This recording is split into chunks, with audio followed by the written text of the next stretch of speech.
चिलचिलाती धूप समंदर सोख नहीं सकती, चिलचिलाती धूप समंदर सोख नहीं सकती, बहते हुए तेज के बहाव को रेत की दीवार रोक नहीं सकती, बहते हुए तेज बहाव को रेत की दीवार रोक नहीं सकती, जब कर गुजरने की हो तमन्ना तो दुनिया की कोई ताकत रोक नहीं सकती। नमस्कार दोस्तों, मैं गौतम कुमार आपके अपने YouTube channel success class with Gautam sir में आपका स्वागत करते हैं। ठीक है, अभी आप लोग के लिए वैकेंसियों का बौछार लग गया है। अभी आपका देखिए बिहार दरोगा आ गया है, फिर आपका बीपीएससी भी आ गया है। ठीक है, अभी सचिवालय के भी नोटिफिकेशन एक हफ्ते के अंदर आ जाएंगे।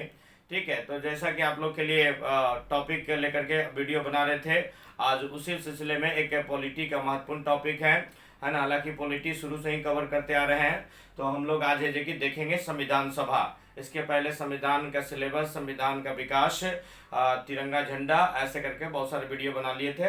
आज हम लोग देखेंगे संविधान सभा का विकास। ठीक है, तो देखिएगा संविधान सभा का विकास कैसे हुआ, या संविधान सभा का संरचना।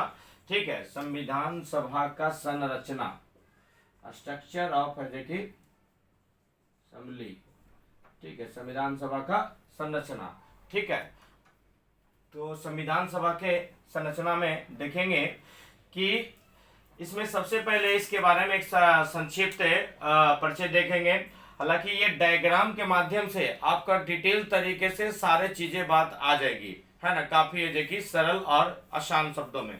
ठीक है, तो ये संविधान सभा की जो बात हुआ था, सबसे पहले देखिए लॉर्ड लिनलिथगो ने अगस्त प्रस्ताव में उठाया था। लॉर्ड लिनलिथगो ने अगस्त प्रस्ताव में उठाया था, फिर इसे क्रिप्स मिशन ने मान्यता दिया, और फाइनली रूप से जो गठित किया गया वो कैबिनेट मिशन के सुझाव पे। ठीक है, तो आप देखेंगे परिचय में कि संविधान सभा का गठन का जो सुझाव दिया वो कैबिनेट मिशन ने दिया। इसकी प्रकृति क्या थी, तो वो निर्वाचित, है ना। इसके जितने भी मेंबर बने वो सारे जो कि निर्वाचन के आधार पे, यानी निर्वाचित यानी चुनाव करके चुनाव जीत करके आए थे। चुनाव जीतने का आधार क्या था, तो 10 लाख जनसंख्या पर एक प्रतिनिधि आए थे। 10 लाख आबादी पर एक प्रतिनिधि आए थे। हाँ, आप लोग चाहेंगे तो स्क्रीन शॉट ले ले। पिछले वीडियो के कमेंट में आया था कि सर थोड़ा बोर्ड से हट जाइएगा ताकि हम लोग स्क्रीन शॉट ले ले। ठीक है, आप ले लीजिएगा। हट गए, चलिए ध्यान देंगे। तो 10 लाख जनसंख्या पर है देखिए एक प्रतिनिधि चुन करके गए थे। सबसे अधिक जो आए थे वो संयुक्त प्रांत यानी यूपी से, है ना। संयुक्त प्रांत यानी यूपी से भाग नहीं लिया था। कौन रियासत जो है सब भाग नहीं लिया था, तो हैदराबाद रियासत है जो कि संविधान सभा में भाग नहीं लिया था। ठीक है, फिर आप देखेंगे ये पाकिस्तान विभाजन के पहले की बात है। जब पाकिस्तान विभाजन हो जाता है तो आपका देखिए पहले अपना हुआ था 389 यानी 389, और इसके अलावा जो चले गए पाकिस्तान में तो बच गए भारत में 324, है ना। 324 बच गए। ठीक है, तो अब देखते हैं संविधान सभा की बैठक जो आपके एग्जाम में आएंगे। हालांकि बैठकें तो बहुत हुई। ठीक है, तो ये बैठक में मुख्य रूप से 3 बैठक जो है आपके एग्जाम दरोगा और 66वीं बीपीएससी के लिए काफी उपयोगी है। सचिवालय भी आने वाला है उसके लिए भी। तो पहली बैठक, दूसरी बैठक और तीसरी बैठक। पहली बैठक, दूसरी बैठक और तीसरी बैठक। तो पहली बैठक हुआ था 9 दिसंबर 1946 को दिल्ली के जगह केंद्रीय भवन में पहली बैठक हुआ था। ठीक है, फिर आप देखेंगे इसके जो अस्थाई, इस समय जो बैठक हुआ था टेम्पररी अध्यक्ष बने थे, अस्थाई अध्यक्ष जो चुने गए थे सच्चिदानंद सिन्हा। सच्चिदानंद सिन्हा, इनका जो चुनाव यानी निर्वाचन का जो आधार था वरीयता क्रम, वरीयता क्रम यानी सीनियरिटी। उस सदन में जितने लोग थे उनमें जो सबसे सीनियर थे उसी के आधार पे जो कि इनको बनाया गया था। और ये सीनियरिटी के आधार पे चुना जाएगा। ये सिस्टम कहाँ से लिया गया, तो ये सिस्टम फ्रांस से लिया गया। फ्रांस में जो सदन की बैठक वही करते हैं, अध्यक्षता वही करते हैं जो सदन में सबसे सीनियर लोग होते हैं। ठीक है, तो ये प्रक्रिया आपका लिया गया था फ्रांस से। ठीक है, यानी पहली बैठक 1946 से 9 दिसंबर 1946, इसमें अस्थायी अध्यक्ष सच्चिदानंद सिन्हा, निर्वाचन का आधार वरीयता क्रम, और लिया गया प्रक्रिया फ्रांस से।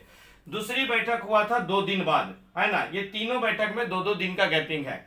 तो ये 11 दिसंबर 1946 को अस्थायी अध्यक्ष डॉक्टर राजेंद्र प्रसाद बनाए गए, और इनका निर्वाचन का जो आधार था सर्वसम्मति से चुना गया था, है ना। उस समय जो बैठक हुआ और बैठक में देखिए लोगों ने सर्वसम्मति से राय बना कि डॉक्टर राजेंद्र प्रसाद को जो कि संविधान सभा का अध्यक्ष बनाया जाए। और ये दोनों महापुरुष बिहार से ही हैं, है ना, यानी टैलेंट में भी बिहार माहिर था और देखिए उम्र में भी बिहार आगे था। ठीक है, तीसरी बातें करते हैं। तीसरी बैठक जो होता है 13 दिसंबर 1946 को, 13 दिसंबर 1946 ईस्वी को तीसरी बैठक हुआ था। इसमें जवाहरलाल नेहरू ने देखिए प्रस्तावना का प्रस्ताव पेश किए थे, जवाहरलाल नेहरू ने प्रस्तावना का प्रस्ताव पेश किए थे।